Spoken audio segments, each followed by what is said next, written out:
Umaga sa ating lahat. So, ako po si Justin Barnett Soria. So, nakapano, tawag nyo na sa akin yan.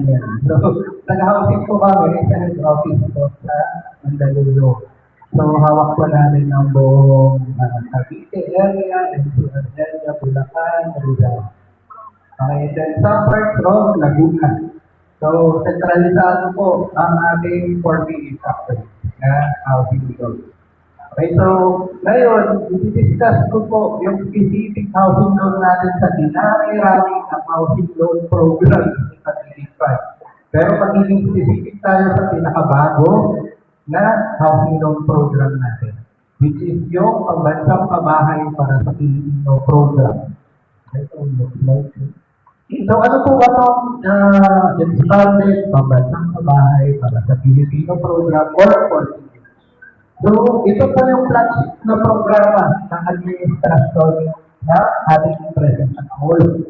Okay, so itong program na ito, ang nayon nito is mapunan natin yung housing backlog o yung kakulangan na pabahay dito sa Pilipinas.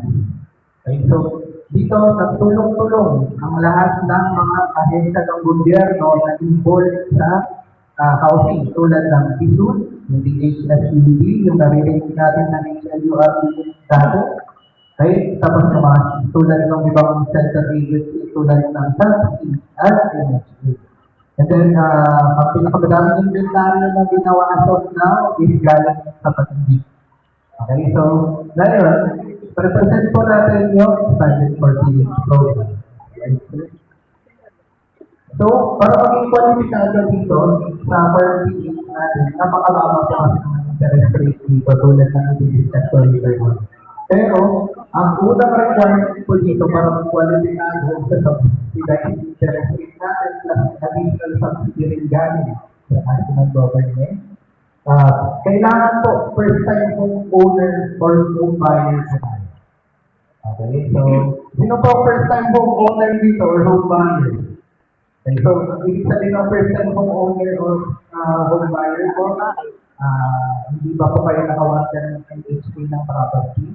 Or hindi pa kayo nag-loan sa tax? Okay, klaro tayo doon. Okay, so kung kasal na rin po tayo, di ba, yung question yung answer nyo ano po after ng presentation po. Ito po ba? Yung ating first time home buyer or home owner, which also includes po yung mga kasal. Okay, so ang exception lamang po natin sa mga kasal, kunwari, ang asawa po natin ay may housing loan na po.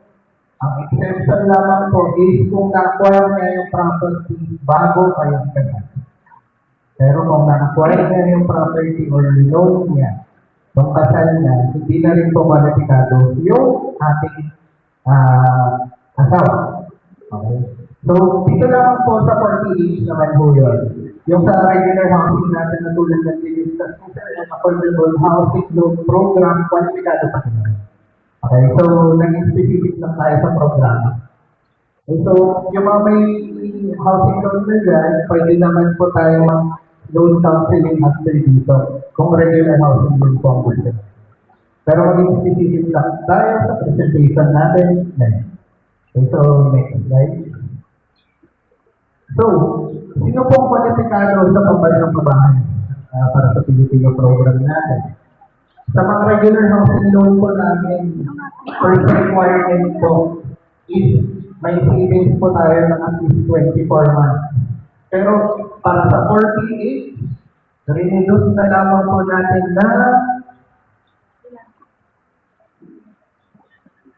12 monthly savings na lamang po. So ano pong 12 monthly savings? Ito po yung inaasikaso nila Sir Ma'am sa branch natin. Yung ini-input po natin kay Pag-ibig. Yung kinakaltas sa sahod natin na 200 pesos. Tapos, may ang pag-rin sa employer nyo na 200 pesos. Ibang kaso naman po, o tayo po ay self-employed na negosyo. Okay, so, at least, mapunan natin yung 12 monthly savings po natin. Okay, first po yun. Kasi sa regular housing loan po natin, 20 months. Ito rin ay everyone. Second, ito, nasagot ni Sir kanina. May nagtanong, sino yung mga kwalipikado